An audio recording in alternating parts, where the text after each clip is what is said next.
Right, here we go. Perfect. All right, welcome and good morning, everyone. Today we will be joined by Chef Michael Smith. Michael is a restaurateur, innkeeper, author, Food Network host, sustainability advocate, and nutritional activist. Michael is recognized as one of Canada's best-known chefs. He is also a passionate advocate for simple, sustainable home cooking and an inspiration for families creating their own healthy food lifestyle.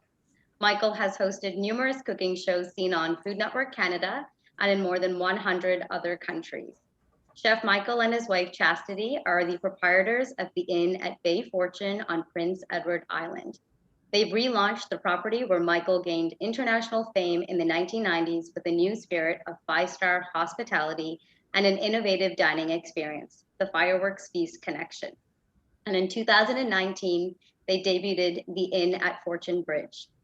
Michael is a member of the Order of Canada. He is also Prince Edward Island's food ambassador, a best-selling cookbook author, innkeeper, educator, professional chef, and home cook. His 10 cookbooks have all been bestsellers, and he regularly travels the globe hosting special culinary events. On a personal side, Michael is also an avid map collector, longtime windsurfer, and a novice kite sailor. While he is a true chef at large, his favorite role is dad at home on Prince Edward Island with his wife Chastity and his 3 children, Gabe, Ariella, and Camille. So we'd like to give Michael a very warm welcome today, and we are very excited to have you with us. Thank you. Thank you. On behalf of the members of Mount St. Vincent University Business and Tourism Department, I would like to begin by thanking you for welcoming us to this gathering. As a descendant of the British settlers, I acknowledge and pay respect to the Indigenous people of the land from which we host today's meeting, the new Mi'kmaq people. I live and work on the ancestral, unceded, and unsurrendered territory of the Mi'kmaq people. I also pay respect to the knowledge embedded in the Indigenous custodian of this land and to the elders past, present, and future. We are going to start this session off with a video highlight, which will be highlighting Michael's work at his culinary farm in Prince Edward Island. So thank you so much, Michael. We'll get this video going, and I'm excited to ask you a whole bunch of questions. Thank you, Caitlin.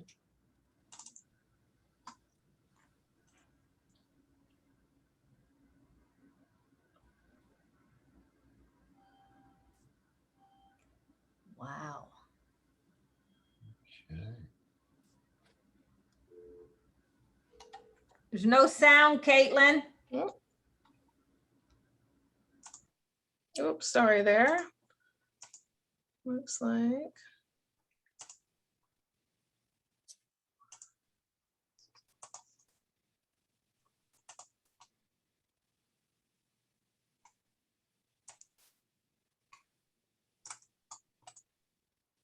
Sound working now?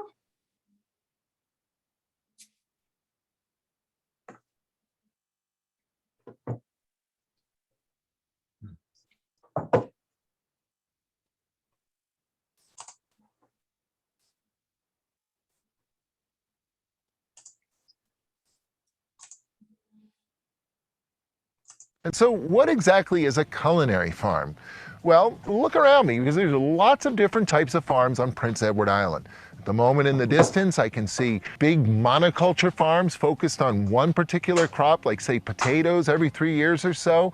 I can see market farms, organic market farms, growing a variety of different things. We have single-family subsistence farms. We have dairy farms. We have vineyards, orchards. We even have fish farms. In fact, we're raising oysters in the bay right behind us. But we're a culinary farm. And when you're a culinary farm, it's all about flavor. Flavor, diversity, variety, freshness. That's what we do. We try to grow as many different things as we possibly can. We try to grow as many different varieties of those things as we possibly can. In fact, at the moment, I'm standing in the midst of my herb garden, part of our herb garden. We have 46 raised beds here, each with a different type of herb. Because we're the kind of place that'll grow not just basil, but 6 types of basil. Not just mint, but 12 types of mint. That's what we do. And all of this, of course, is done sustainably with a low-till, permanent raised bed system. We are well beyond organic here. For us, organic is really just our starting line. We're a sustainable, regenerative, agriculture-focused farm.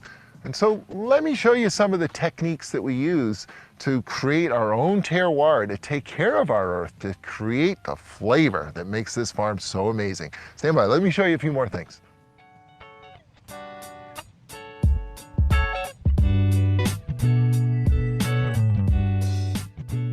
Our culinary farm is about 8 acres or so, and it's made up of quite a few different zones, a variety of herb gardens, a variety of greenhouses, a variety of permanent beds, and this, our fire garden. And we really consider this the heartbeat of it all. This is where we plant all of our first crops for the season. The overflow ends up in some of our other fields. And this is where you can really see what regenerative, sustainable agriculture is, what permanent low-till raised beds are, for instance. And I'm standing on them. And really, this farm is all about creating our own terroir, respecting our soil. Really, as farmers, we make earth first, and the things that come out of it are almost secondary in that equation. Treating the earth properly is what you see around us. And so, permanent raised low-till beds. These beds are permanent for all time. 30 inches wide, they will never disappear. And we don't turn them over. It's a low-till system. We're trying to create a strong biome of various symbiotic microorganisms in this soil structure. And the last thing we want to do is come along every year and turn it over from 18 to 24 inches deep, bring all the weed seeds back up to the surface. It's not what we're trying to do. This is what agriculture was like for tens of thousands of years on planet Earth. Permanent beds with their own life going on in them.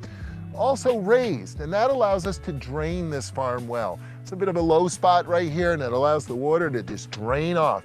You don't want your roots of any plants, including your house plants, sitting in water. That's why the beds are raised. Low-till and permanent. Lots of other techniques around here as well. For instance, I can see some companion planting, where we plant tomatoes and marigolds together, because marigolds are the pesticide of an organic farm. They really piss off the insects. The insects stay away, and thus when you plant tomato marigold, tomato marigold, tomato marigold, your tomatoes do well. I can see pollinators. We plant lots and lots of borage on this farm because those little beautiful flowers attract so many bees. Bees love borage, and then they take care of the rest of the whole field for us. I can see overwintering parsnips. These parsnips will be harvested next spring. They'll be even sweeter and more delicious then. I can see a windrow hedge there protecting the farm from the winds out of the north in the summer. And that's our Jerusalem artichokes. We'll dig those next spring as well. Succession planting. While we may have brassicas and parsnip in these beds this year, they're not going to be in these beds next year. That's a recipe for disaster. We want the various microorganisms that might harm these brassicas to just sort of die down, and so we'll grow something else here next year and not give them a chance to stay strong. Another big technique we do is occultation. It's a Latin word that means devoid of light. What that means for us is that we literally cover these entire beds. The entire farm is covered with acres of silage tarps in the winter. Black side up, white side down. In the spring, this earth warms up faster because of that black. Snow melts, and all the weed seeds close to the surface, they germinate, they send their cotyledons up to the surface, and they immediately die because there's no light up there. And now all those weed seeds are out of circulation. We've been doing this for years, and we have now developed a virtually weed-free farm. It took a lot of work to do it, but now we can maintain it a whole lot easier. Now, those are just some of the techniques around me. There's lots more. One of my favorites, life cycle harvesting, we call it. I'm looking at a line of dill plants here with 4 different products in this one plant, from the roots to the feathery little leaves to the seeds, the flowers, all kinds of different products, because we see our vegetables every step of the way. We see them from the seed all the way through to the normal vegetable that we're used to seeing, maybe a smaller version, a larger version, and then we see the plant continue on doing what it's doing, and very often it'll produce delicious flowers. And so staying tightly focused on these plants, that's what we do, life cycle harvesting. In other words, wow, as I look around, I see all these techniques, but I think the biggest thing I see here is that I've learned all these techniques right here from our farmer, Farmer Kevin Petrie, amazing guy. And that's what this farm is all about. It's part of what culinary farming is. It's not just about the vegetables and the earth. We also need to learn here. This farm exists to teach us. All the cooks in this restaurant take part in this farm. We start our days on this farm. We do farm projects out here together with Farmer Kevin. This farm exists to give us awesome vegetables, but also to help us learn about those vegetables and make that connection. Culinary farming. One of the things that we've learned is that we need greenhouses in our climate. That's how we extend our season. We start our seeds in the spring in our seed house, and we have an indoor herb garden as well. This is our herb house, and this is how we have fresh herbs early in the season. When we open in May, we need fresh herbs before the vegetables start to kick in. You know, there really has been so much learning out here. And for me, it's just, as I said, it's all about that learning. And I'm so proud that this farm has had such a dramatic impact on not just our guests, but on our cooks, on the folks that work here, on the folks that bring their passion here every single day and put their heart and soul into what we do. Having wonderful fresh vegetables, having the very best of the very best at our fingertips, it does make us better cooks. But we're also better cooks for understanding the hard work and the passion that goes into producing those ingredients. That's why we're a culinary farm.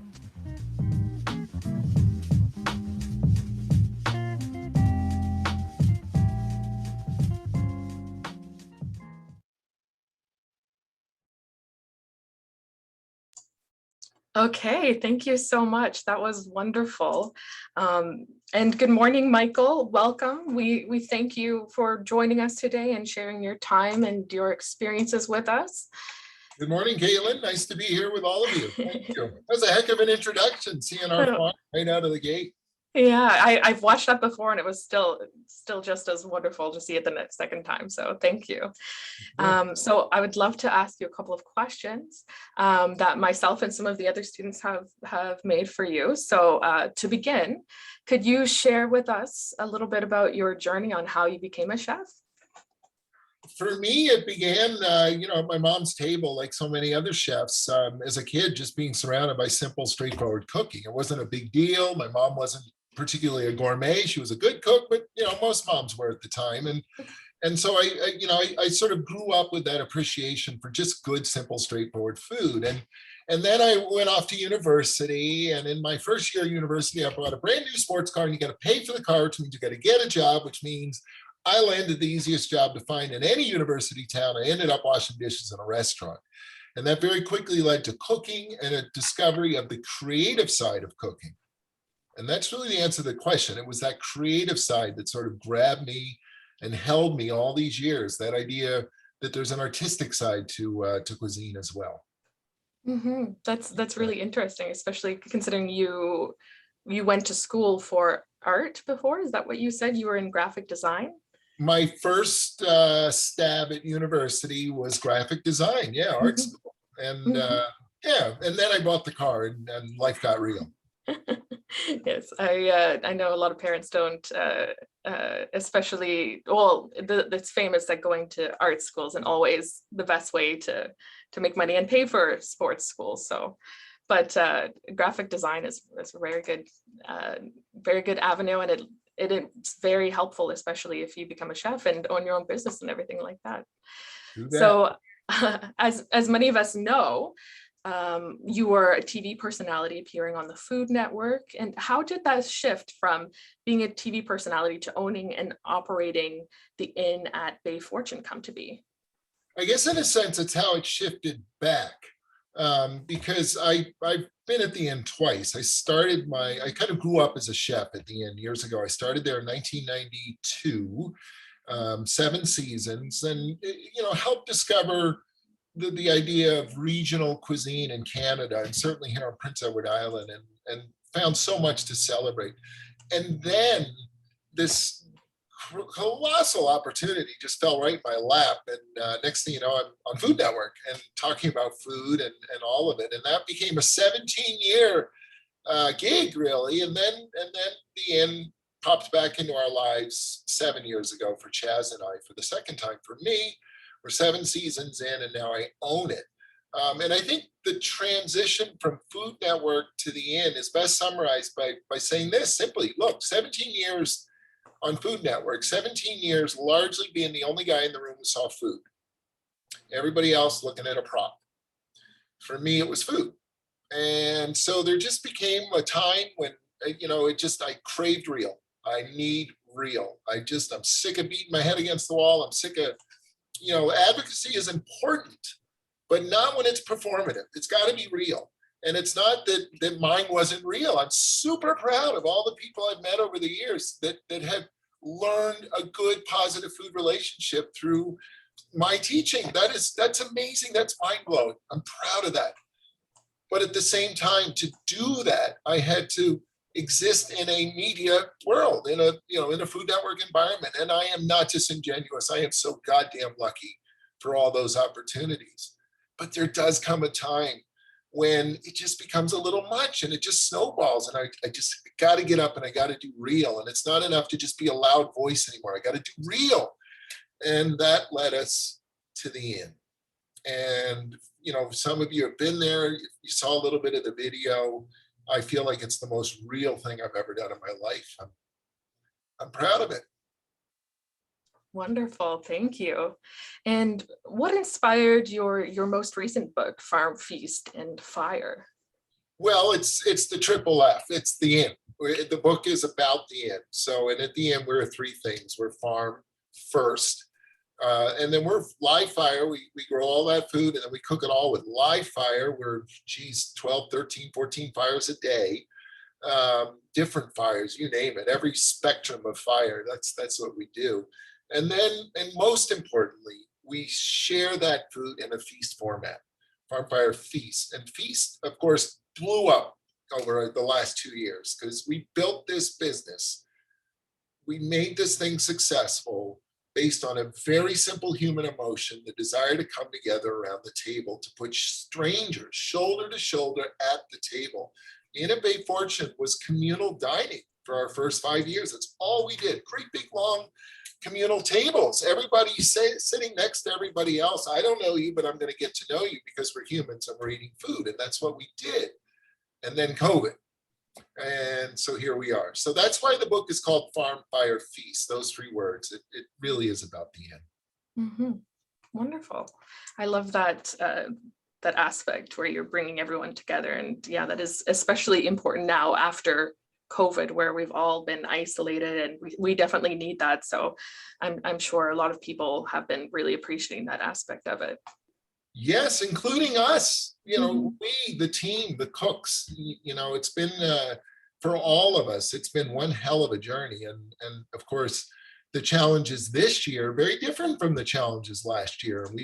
We've had a year as an industry where we've really come to understand that fundamentally our industry is pretty fricked up. It's pretty broken for the people that work within the industry. And I don't specifically mean my business so much as the industry around us, hospitality in general, and how restaurants often work. And all of that has led to some tremendous once in a generation challenge that we're facing and dealing with right now as an industry. And, the Inn largely navigated our way through that. It was not as big an issue for us because our values were already well established, in place, and our teams were already well valued. But I guess all of that is what we've learned, that how we as a team function within a business. And I'm challenging all you hospitality students out there. I fundamentally disagree with the idea that the guest comes first. I call bullshit on that. That has led to so much ruinous crap in our industry. All these manuals and policies coming from God knows where, from boardroom tables full of lawyers. And we're down at the ground doing the work, looking other human beings in the eye.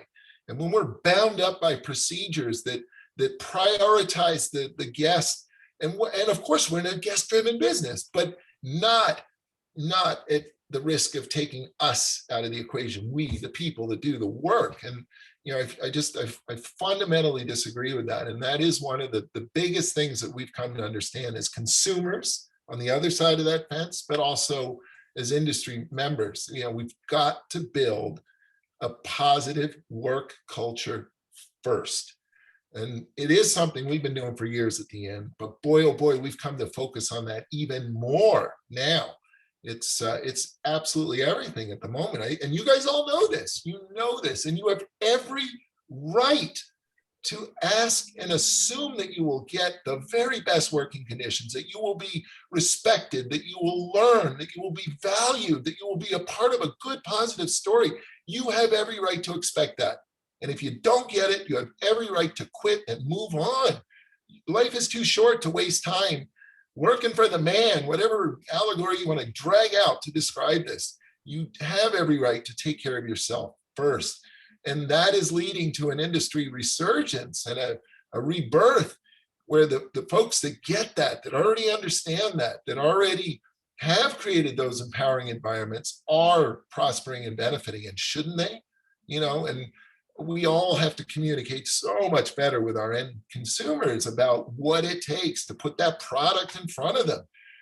We've created a food system that has been so bottom line driven for so long, so focused on one metric and only one metric, cost, that we've just forced so much on the shoulders of far too many farmers and fishermen and the like way down at the bottom of that. It's just, there's a lot there to sort of absorb and unpack and figure out. But that's why I'm challenging you folks, because you're the ones that are going to fix it. Your expectations and your actions. And you have to know there's guys like me out there that get it. And we're trying to do the right thing. I'm not the only one. Man, there's a lot to think about these days, eh? Mm-hmm. Right? Yeah. As someone who has worked in restaurant industry for many years, that's really wonderful to hear from someone who is a chef and also an owner.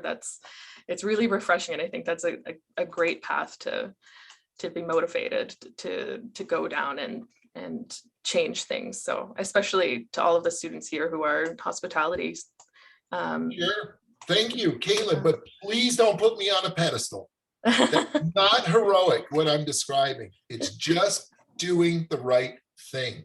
I'm well aware that our business is in a very unique position, that lots of people focus on what we do, that we can stand up and do the right thing, and that people might be inspired by that. I'm well aware of that. I'm not trying to be disingenuous.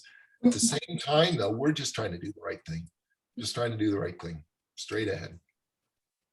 So on the topic of your getting people together, it's a wonderful way to bring guests and strangers from all over the world to come in and enjoy a meal together. Is that something that has always gone on at the Inn, or is that something that you brought in, and where did that idea come from? Well, the communal dining that I described to you, we began 7 years ago. That was fundamentally, we just blew the whole thing up and started from scratch when we bought it. Planted a farm, tore the building apart, built every fire you can imagine, and started cooking and started sharing at these long tables. And so, yeah, that was new 7 years ago at the Inn. For me, though, I think, again, it goes back to where food came from in the first place for me, at my mom's table. And so many of you, all of us, I mean, I'm a human too, right? So you grow up and your parents do so many wonderful things for you, but it just gets lost in the fog of growing up and being a teenager and all that. And then you move out into the real world and you look around and you realize one day, wow, thanks, Mom and Dad. So I hope you've made that phone call by now, And I guess what I mean to say is that I had to grow up too to realize how profound what my mom did for us as boys, my two brothers and I, to simply bring us to that table every single day, and to cook real food for us every single day. It made me the guy I am. It just did. And I think I craved that somehow, professionally, and it led us to the feast tables. I've always understood from day one as a chef, I know it's been one of my strengths that I've always understood the context of the food. It's too easy to get caught up in this celebrity chef bullshit culture and think it's all about us, and it's not. We're just the punks in the kitchen cooking the food. It's about the table.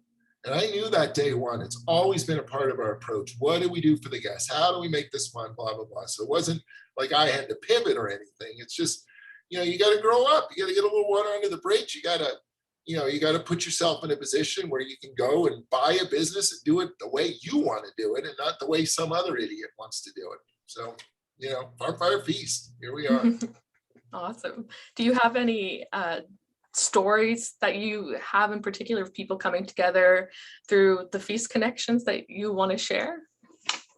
Yes. I mean, God, legions of stories. And, for us, I guess it goes back to when we first bought the inn. It was big news on Prince Edward Island, like front page of the newspaper. And Michael Smith and his wife bought the inn, and they're going to, redo it, and they're going to plant a farm, and there's going to be lots of fires, and they're going to share it at feast tables.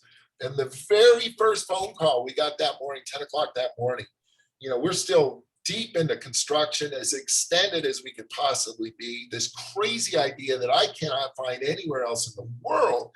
And the first phone call we get is from this guest who's been coming to the inn so long, it's part of this family tradition, that family tradition, everything, blah, blah, blah, and we have ruined it, and she'll never be back.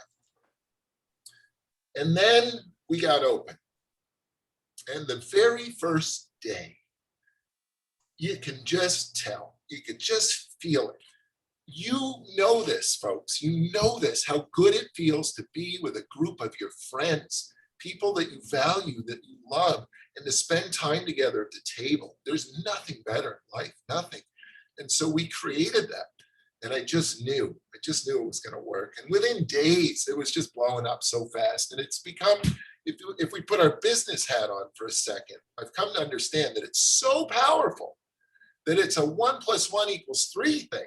In other words, we don't spend a single dollar to put those people at that table. That's just the way we design a dining room. All the money goes into the first stuff, the obvious stuff, the business stuff that we're all learning, the inputs, the HR, the labor, all of it.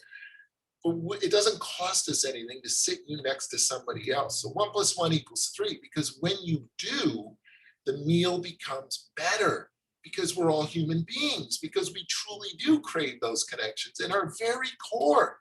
And if we're truly hospitality professionals, we understand that. We have our own relationship with that. We have our own momentum, and you understand at your core that bringing people together, we're not making guns here. We're bringing people together around the table. How honorable, what a wonderful thing to be able to do. Never take it for granted. Wonderful. Thank you very much. So going back to your book, Farm Feast and Fire, what is the process of writing and publishing your own book like? What is your favorite meal to prepare? Is that something that you put on the book? Farm, Fire, and Feast? Well, I just reached over. I've got, it's 12 now, number 13. We shot the pictures for the next one this summer. I've written a few books, and I know currently it takes about 16 months to produce one of these, and it's a massive process. And the easiest way to describe it is that I see a series of promises here. And then I really do start at the 10,000-foot blue sky level with a title. And that title's a promise. And as soon as you start to open this book, I've got to deliver on that promise.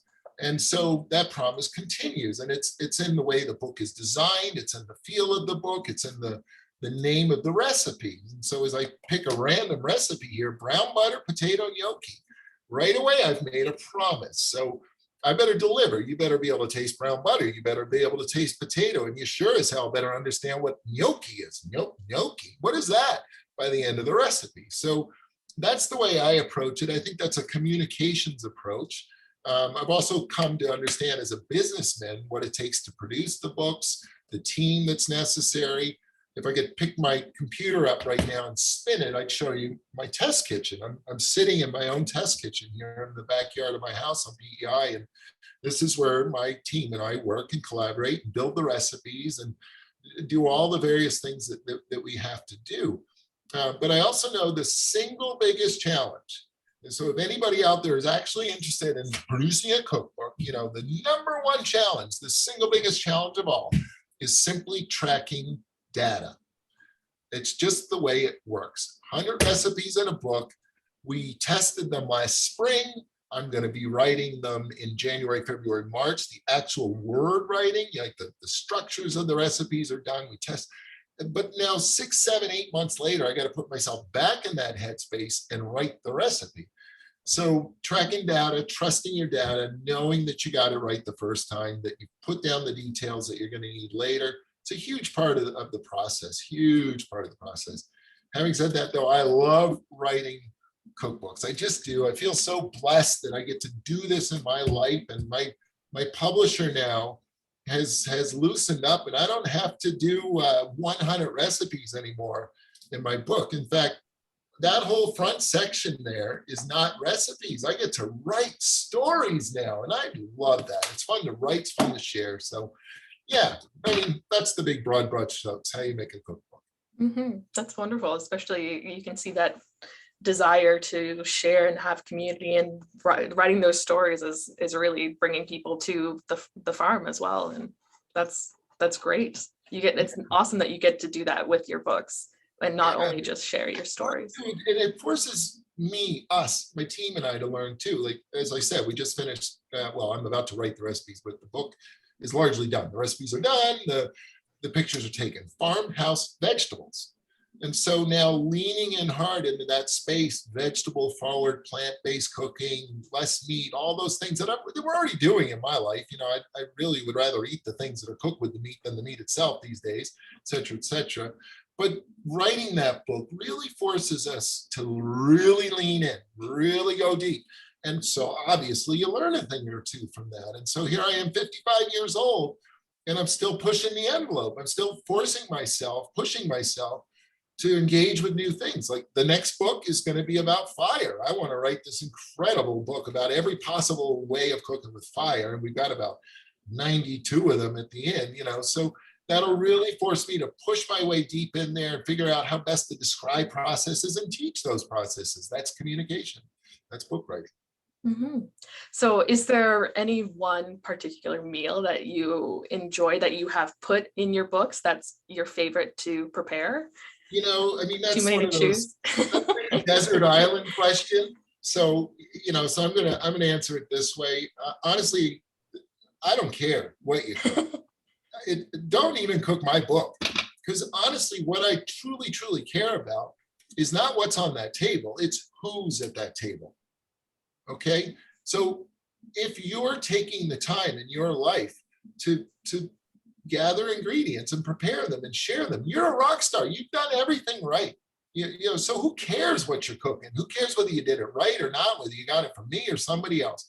You know, and to that point, I have a hard time remembering the food that I ate in all the great restaurants of the world that I've been in, and all those times that I've had those amazing meals. I rarely remember the food details, but I always remember the setting, who was there with me, how much fun we had. And I suspect I'm not the only one, you know, and so I guess that's our challenge, is to stay focused as professionals on what it is that we do. We make joy at the table. That's what matters. Wonderful, thank you. And to go back to the culinary farm, was this always something that you wanted to do when you were planning on purchasing the inn? Was that something that you wanted to do from the beginning? And what would you like people to take away and understand about the culinary farm, all of the students and professors and faculty here today? What do you hope to achieve long term with it?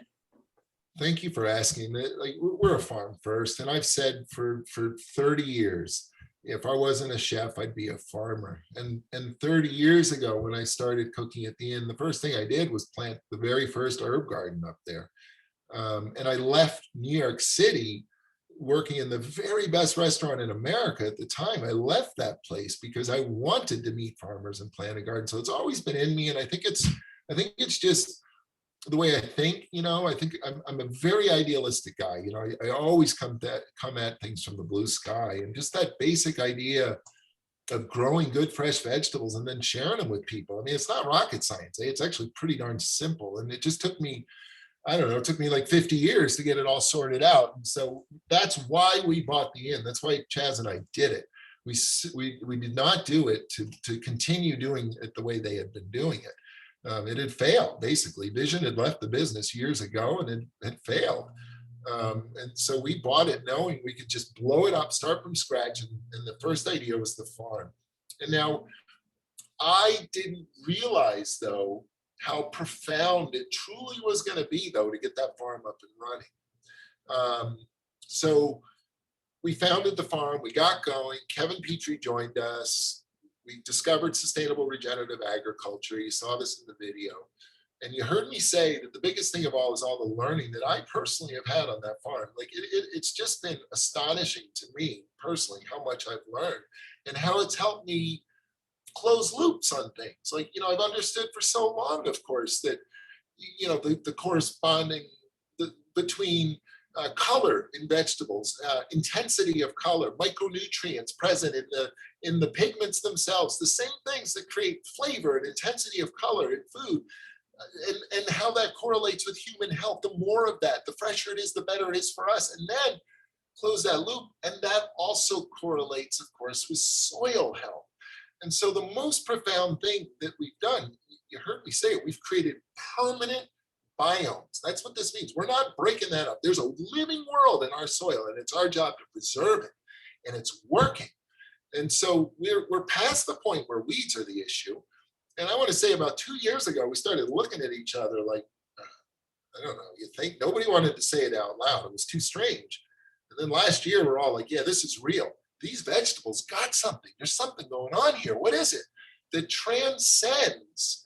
It's fresh. You picked it 5 minutes ago, 100 feet away. It's more than that. And it's our soil. It's our terroir. It's real.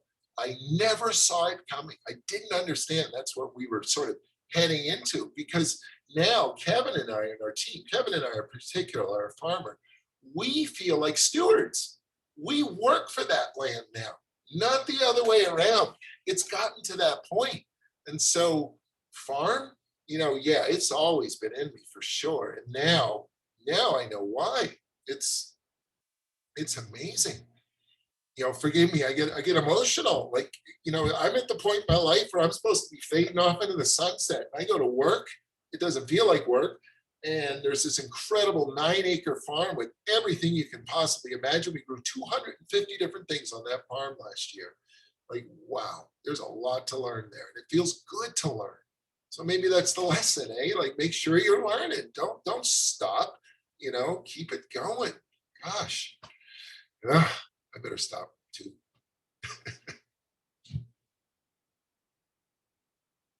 Whoops. Sorry, can't hear you there, Caitlin. Oh, sorry about that. I was just going to say that there's never a reason to stop learning, and you can always learn from the land and trying different techniques. And like you were saying in the video, you have those, you don't dig in, you've got the, I can't remember what they're called, with where you. Oh, the occultation and the. Yes, yeah. Was that Yeah. something that you kind of learned as you were going, that was a more sustainable way to plant? Yes, yeah. These are all techniques that Kevin brought to us. It's the easiest thing in the world to cover a field in black tarp. Like, light doesn't get on it, nothing grows, weed seeds die. We have control. Pretty straight ahead. So very cool. It's just very labor intensive. That's all. We're doing things the way it was done 10,000 years ago, but we're also doing it in a very modern way. We're not technology averse. We got digital monitoring everywhere. You know what I mean? So nice hybrid blend of things. Absolutely. So I know that wine is a big part of what you do, and you're passionate about that. Do you have any plans to make your vineyard part of what you are offering at your restaurant? No way. This is Prince Edward Island. We're too good a place to farm. This is not a place to grow grapes. Grapes are no good. We'll leave that to Nova Scotia. Hey, Annapolis Valley, Gaspereau Valley, killing it. One of the hottest up and coming wine growing regions in the world right now. I know. You'll have to start an inn here. We're apples. We're doing cider. We're making our own hard cider, collaborating with a a local cidery for that sort of thing. But as an example, yeah, I mean, obviously wine is a huge part of our business. I mean, in the fine dining world, anybody out there, you know, heading into fine dining, you get in there and check the books, look at the numbers, figure out how it works. The fact is, you don't need to make a single dollar off the food. Who cares? The food is merely the premise to get people in the door to buy the expensive wine. That's the business. But that's not what we're talking about, is it? You know, it's that collaboration for us, learning how to make cider. We have our own trees. I cleared them all myself last year, made this huge trail up one of my hedgerows. You know, they're like ancient wild apple trees. They're the best trees on the planet for making real cider, good old fashioned European style cider. So, you know, that's our jam. That's for us the way to go. You know, and Caitlin, you know, I think about those trees and the apples, and I was really struck earlier by your acknowledgement in your words of where we are. And we, of course, are here on the traditional and unceded territory of Prince Edward Island's Mi'kmaq Nation. And this has become, you know, one of our single biggest challenges. And I guess I just want to acknowledge that and talk about that for a moment, and challenge everybody out there, because I'm so aware that I'm talking to students, and I'm also aware that this has been what a defining issue for Canadians. You know, our flag has been half-mast all year long. And last year, when the BLM movement blew up on us in North America, and rightly so, on Prince Edward Island, that largely brought focus to our Indigenous community. And it really started to gnaw at me then. And it certainly was flamed this year. I think all of us, I mean, as a human being, how could you not be shocked and horrified and so many other emotions by the discoveries at these schools? And so we've come to understand that we have to do the right thing. And saying those words night after night this year to our guests, reminding them of where we stand and whose land this is, has been simultaneously the right thing to do, but it's also worn on me that it's just performative. It's not enough. And I don't know what the fuck to do. And that has really been tough. And I know I'm not the only one. I know I'm driven to action, but I haven't known what to do. And so now this year, we've come up with a plan. And at least now I know we're moving, because for these things to work and move forward, we have to move, and we've got to be ready to have the hard conversations, and we've got to be uncomfortable, because that's what it's going to take. This is not going to be easy stuff. So in our world, we have become aware that, of course, in the easiest way to say it, and there's not an easy way to say it, but these are easy words to understand. We are not the first cooks to walk our land, and we need to respect that.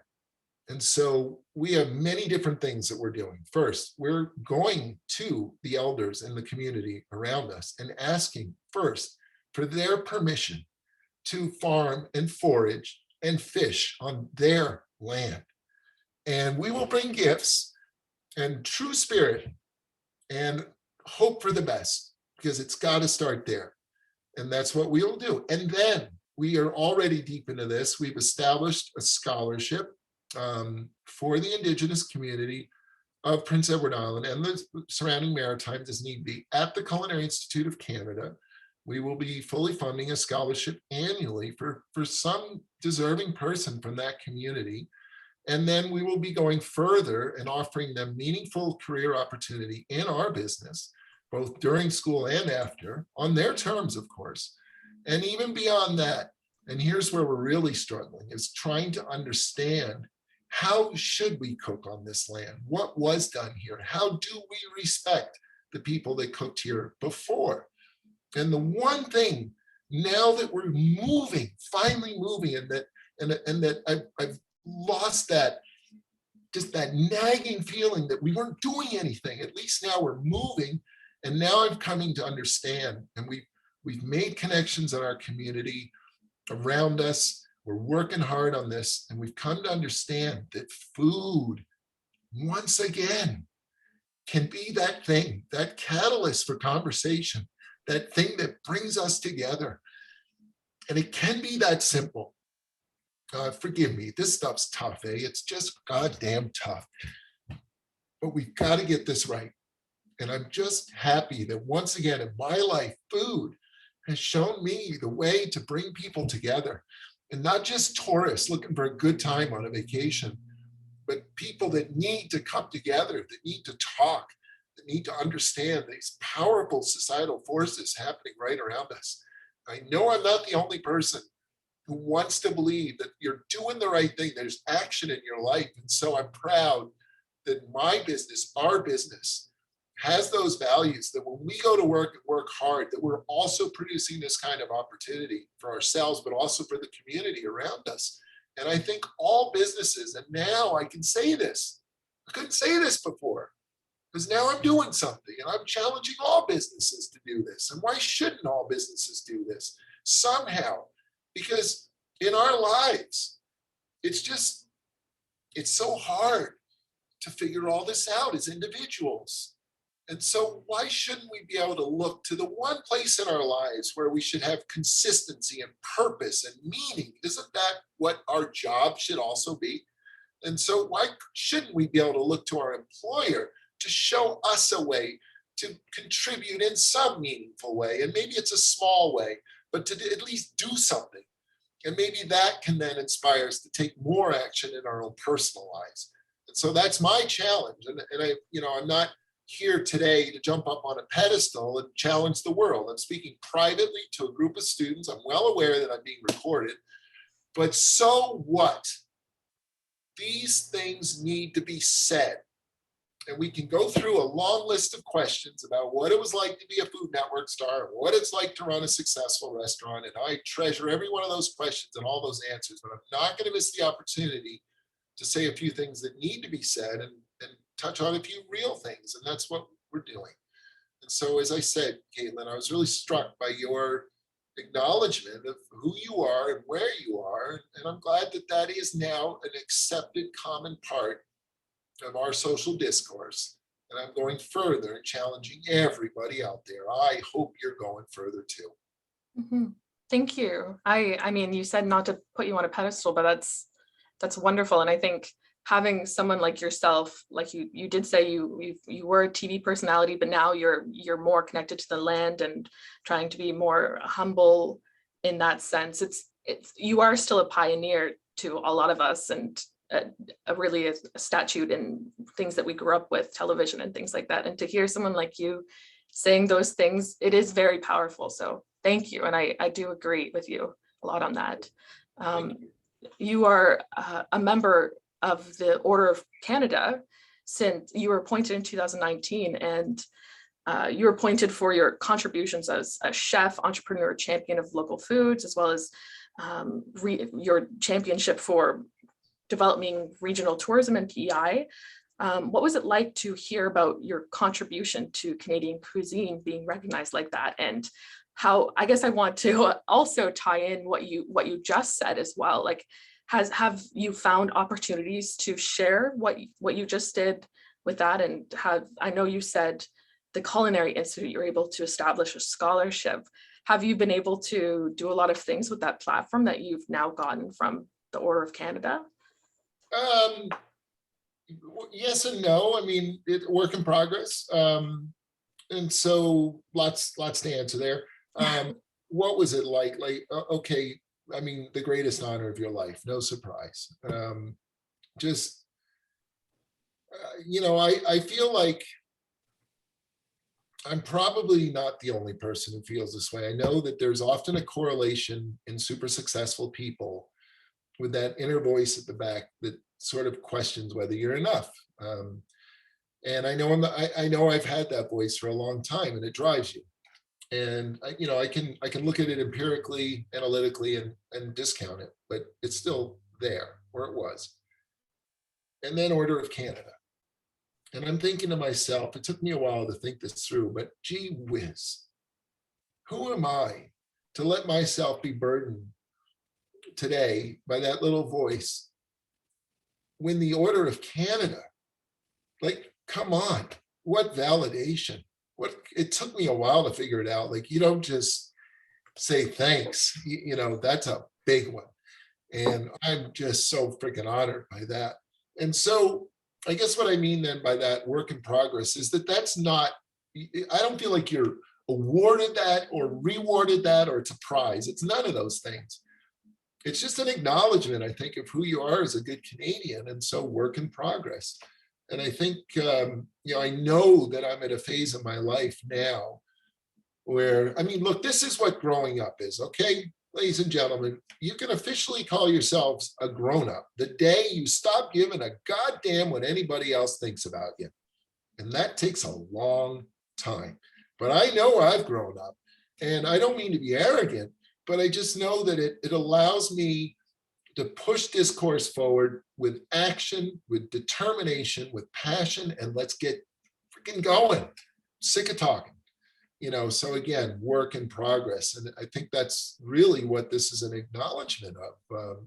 I believe that's what it's an acknowledgement of. It's just that path, that I've chosen for myself. I'm tremendously honored. Words will never describe that. If I have any regrets about COVID, I only got one. Well, I got two, but I got one. And it's that I haven't been able to go to Rideau Hall for the investiture. And wow, to take Chaz and go up there, and she made me buy a suit. Like, I own one suit. I don't know how to tie a tie, but I got one, and I'll be wearing it, and all of it. So anyway, the other thing I really miss about COVID, I used to fly so much. I don't miss flying, not one bit. I am so happy to be home, not to have the Air Canada Super Elite. I could give a goddamn. It's nice to be home. But I was one flight segment away from the Million Mile Club. And again, I don't care. It just means you get to go to the lounge and check through the fast line, whatever. It doesn't give you a better seat on the plane. 1 million miles, though, at 1 million miles, they send you an airplane. It'd be sitting right here on my desk right now. I want my plane. Anyway. Hopefully you'll get there soon. You can get that little airplane. That would be. I can fly to Moncton, and I'm going to get that plane. Yes, well, come to Halifax. We can go to the Valley and look at all of their wine, and hopefully you'll get some inspiration to come to Nova Scotia. It'd be wonderful to have you here as well. So, being a destination in tourism, how has COVID impacted your business at the Inn at Bay Fortune? I know I heard that from Mina that you sent things outside a little bit. You were doing the same things but outside. What other challenges did you face, and how did you overcome them? Again, speaking of business students and hospitality business in particular, let's look at it that way. COVID was a massive challenge, and remains a massive challenge, of course. Last year, this year, 2 different years. And as I said, we're the business that made ourselves successful, bringing strangers shoulder to shoulder at the table, and then COVID.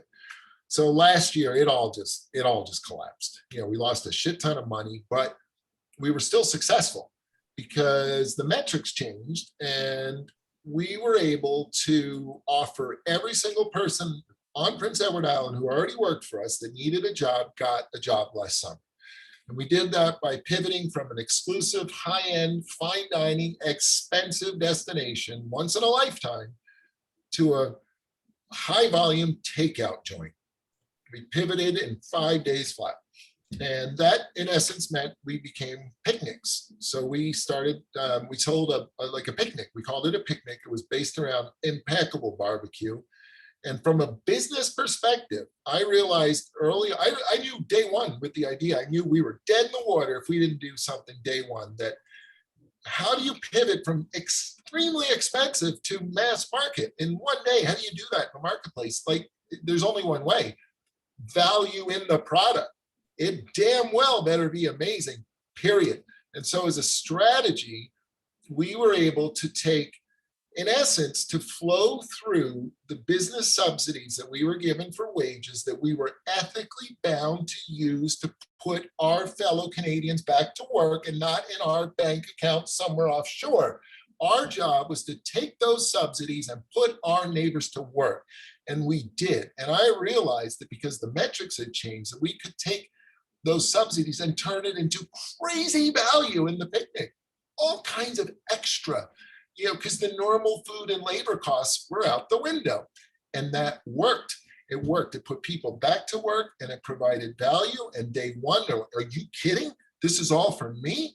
And I mean, we went so far as we put cinnamon rolls in for the next morning, for your breakfast the next morning when you got home. Anyway, the most important thing though here is this. We are already an organization that's based on moving forward. You don't survive in my world around me if you're the kind of person that digs in and defends the mistake. We all make mistakes, every one of us. Some of us go further and make a mistake about the mistake. We've got to move forward. We're not going to waste time defending the past. Stuck in the past, where the rest of us have already seen the mistake and have already moved to the solution. If you can't do that with us, you don't last, you're gone. So we were already that organization. I mean that respectfully, it's just that's the kind of energy that works in our world. And so we had those values in place. It allowed us to pivot quickly, to try this. Did it work 2 days in? It's not working, change it. And it led to all this crazy decision-making, not so crazy, simply based on one metric. Everything last year had to be about safety, period. And so takeout, nobody's coming in our building, okay? How do you run a bar? Very simple. You take the order, you make the drink, you're standing way back, and you put it on a 12-foot pivoting arm and swing the arm all the way out to the guest who picks up their drink. This is an outside bar. Craziness. But it worked. It worked. Everybody got their job.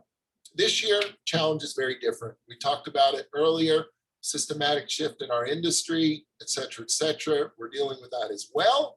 The biggest single thing we're doing there, even though, again, I'm very careful to point out, we've had a good relationship. We've had a great business. We've already done so much. We have never been a tip business. Well, actually, I should be clear. The first year of our business, we allowed tips in. We did the whole tip thing, the whole charade. At the end of the first year, I'm like, never again. This is absolutely ridiculous. Tips are bullshit. Absolute, utter bullshit. They do not ever correlate with service. They always correlate with sexism, misogyny, and racism. They do not correlate with service. Tips are wrong. I refuse to have them in my business. So we became a hospitality included business in our second year. And that gave us awesome options for our team. Everybody's medical benefits are proper, all kinds of other benefits. Anyway, in a good position for that. But moving forward, that's still not enough. And I've come to understand what I'm now referring to this year as human terroir. Terroir is a very big deal in my world. You've heard me talk about it. The responsibility to be stewards of our land, all the work to get us to the point that we feel like that. Terroir is a big deal. And so to take that concept and imagine it in human terms is also a very big deal for us. And so some of the big things we're doing moving forward, the biggest one of all in the core of our restaurant, as a fine dining, high-end sort of place, in the core of our restaurant are the culinary team. And they work very hard, and that's what it takes. And they come to work at 10 in the morning because that's what it takes. And they work till 10 at night, and those are 12-hour days. And they do that 5 days, and that's 60 hours, and they burn out. They still work hard. They do well. Everything goes well. They're paid well, but they still burn out. Next year, for the first time at the NFA Fortune, 4-day work weeks. I'm done with burnout. I'm done with defending this idea that a human being can be expected to go to work and burn out.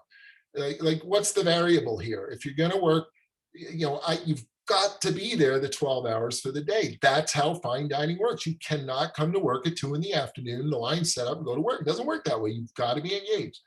So the only variable is how many days. So we're going to 4 days next year, and it's already bearing fruit. In this labor market, we're already hiring easily without even trying because of that one thing. We're not docking pay. I mean, in essence, everybody who worked for me this year, same pay next year, same pay, same job, except you get one more full day off.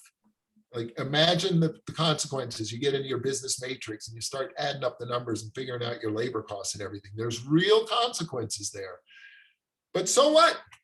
I don't care. it's the right thing to do. I raised the price. Here we are. Let's do it. That's really interesting that you say that, because the last restaurant I worked with, they were wonderful and they did this exact same thing, and they found that there was no downfall to taking one day out, because the people who would come on the Monday would end up coming on the Sunday anyway. So we got our regulars still, and there's very little downside to it, and the upsides were great, because people were more energetic, more happy to arrive at the restaurant, to go to work, and overall, like, the quality of service that they got was a lot better. So that's really great to hear that that's becoming more popular, and to hear you say that was wonderful. And that was only 5 days a week from 6, so 4 days a week sounds even We're better. still open 7 days a week, of course. The restaurant is a 7-day operation, but our staff at the core, the culinary team, is only going to work 4 of those 7 days. So we're moving from 12 or 13 cooks to 20, I think is what it's going to take. But again, so what? It's the right thing to do. And every single time in my business life that I've come to that intersection where it is very, very clear to me the stark choice, and one is right and one is wrong, those are the easiest choices of them all. And it has never let me down. So off we go. I see. Okay, my misunderstanding. Sorry about that. To go back to your creative side, like you were saying, you came up with some great ideas in 5 days to turn around after COVID, and you went to art school before realizing that your path in life was with food. How do you plan your menus at Innovate Fortune? How much of what you have in your farm makes those menus, and where is that creative process that decides what these dishes are going to be? Sure. Yeah. How does creativity sort of relate to how a menu system comes together and everything? And I think, all of us, of course, have a different relationship with creativity. Some of us suppress it. Some of us think we don't have it, et cetera, et cetera. But I do know this. I sort of categorize, there's kind of 2 different types of creativity. There's the kind of the long planning stuff, like the inn, for instance, we close in the winter, we're closed all winter. So we got the whole winter to imagine, okay, we could do this and do this and do this, all that stuff. But then there's the real deal. And that's what happens in the moment. When you're forced, you're in the moment. Things are coming at you from 90 different directions, and all of a sudden you need an idea, and boom, there it is. And to me, those have always been the very, very best ideas. And so now this becomes a conversation about being present, about being balanced, about being a working, functional human being, not pushed to the edge, pushed to the max, where you're losing track of things, And so that too is all part of our previous conversation, why we should only work those 4 days and not the 5 days and not be burnt out, et cetera, et cetera. For me though, back to creativity, firing on all cylinders, I can look at, like the top 100 ideas I've ever had, and most of them would have been definitely in the moment. In other words, we've often heard that term, necessity is the mother of innovation. All right, there's one way of putting it. So how does that translate into a menu system? Well, our menu system at the inn, we are better described as a banquet house than we are a restaurant. In other words, when we bought the inn, I took all this, momentum, all this knowledge, and decided I will create the absolute perfect working conditions for us. I'm not doing a la carte. I am not chasing that. It's a pain in the ass. We're going to do a once a day event. And so that's what we do. Our guests come at 4 o'clock in the afternoon. They enjoy a 1-hour tour outside on the farm with our farm team. There's lots of tasting along the way. At 5 o'clock, they arrive in our fire garden, and we're outside for 1 full hour having a live fire hors d'oeuvre party, 5 different live fire stations, and an oyster bar, and a farm bar, and a wine bar, all in the garden, all outside, all for an hour. And then we all go inside at 7 o'clock after we acknowledge that we are, of course, on the traditional and unceded lands of our Prince Edward Island Mi'kmaq Nation. We all then go inside and enjoy a multi-course, you might call it a 7-course meal together at those long communal tables. And so that's our menu system. And within that system, there's definitely things that, there's two ends of the creative spectrum. There's some things we never change. The soup course, for instance, Prince Edward Island, Maritimes. We own one of the world's great soups, chowder. It's ours. So we try to make the best damn chowder on the planet every single day. We pack every possible shellfish from PEI into it, and it's off the hook. And then we serve it on its own little beach. You'd have to come and see what I mean by that. But that never changes. On the other end of the spectrum, dessert. Changing it constantly, blowing it 90 different ways. We strive to feature vegetables in our desserts. Fennel sorbet or whatever. We're constantly mucking around creatively there. So there's always that balance. But answering the question, in our world, it is farm first. And so if there's fennel sorbet, it's because fennel just came in the back door. Fresh fennel that we've been anticipating because we've been watching it since we planted it, since we weeded it, so on and so forth. So we are in a very unique position where the menu comes second. The products come first. We react to the products. And that's what gives us strength. That's what makes us amazing. We pivot, we're nimble, and we sort of play with what comes in the back door every single day. That's how our creativity works. Wonderful. Thank you very much. We are running a bit out of time, so I'd love to ask you one last question, which is, do you have any final thoughts or messages to students that you would like to share with us? I do, I guess. Thanks for asking. First, I respect that you're all, where you are here virtually, whatever today, that you're in school, that you're out in Mount St. Vincent's, that many of you are studying hospitality, et cetera, et cetera. It's awesome. Like this is the one time in your life, the only time really in your entire life, when you're just going to be asked to get up in the morning and focus on learning. And so I sure hope you're taking advantage of it. And I've been in and out of schools and universities, and cooking schools in particular, long enough to know that half of you are belly aching constantly, complaining about something. Blah, blah, blah, blah. The students, the curriculum, the school, the shut the hell up. The rest of us are busy moving forward.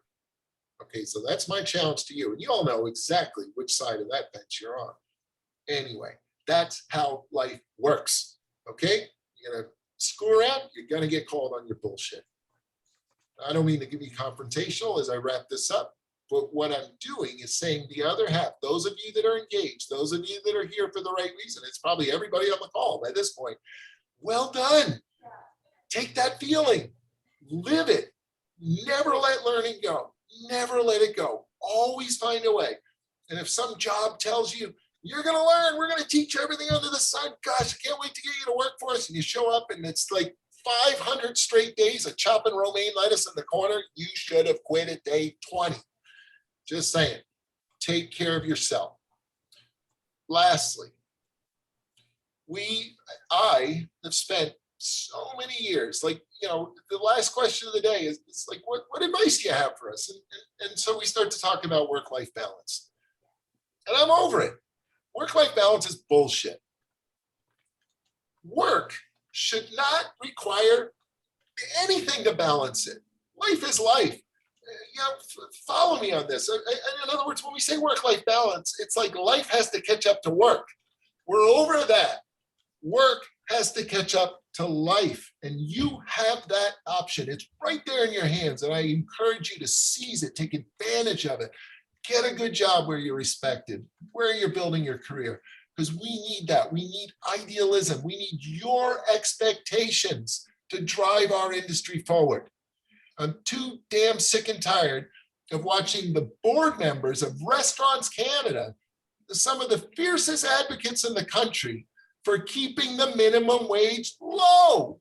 They're supposed to be advocating for us in our industry, and they're not.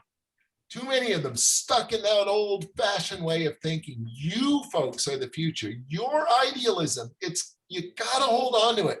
You can't let it go. Food, we haven't even talked about climate change and how much food contributed to it. Food is what screwed it up. Our expectations for cheap food. That's what screwed up the planet, not transportation. Do the numbers, do your own research.